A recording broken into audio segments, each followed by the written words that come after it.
Ever wonder what would happen if a customer slipped and fell at your business? Could one accident wipe out everything you built? Let's break down what general liability insurance really is and why every small business owner in the U.S. should care. In simple terms, it's the backbone of your business protection. This insurance covers third-party claims involving bodily injury, like someone getting hurt at your shop. Property damage, say you accidentally damage a client's furniture. Legal fees, in case someone sues your business.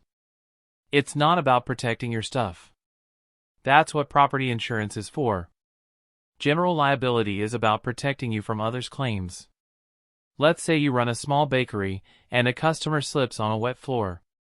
You could be on the hook for medical bills, legal costs, and more. With general liability coverage, the insurance handles those costs, so you're not paying out of pocket.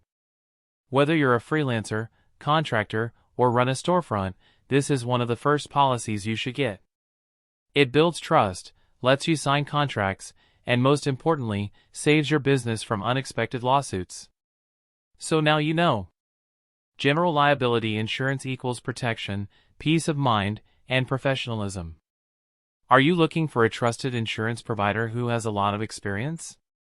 One of the best platforms to get insurance for yourself or your business is Next Insurance. They offer coverage at an affordable price that is tailored to practically every industry in the USA. You can check them out with the link in the description below the video and the pinned comment as well and get a quote today. The full review of Next Insurance is also linked down in the description box. Thank you for watching this video. Please remember to like and subscribe to our channel if you like our videos.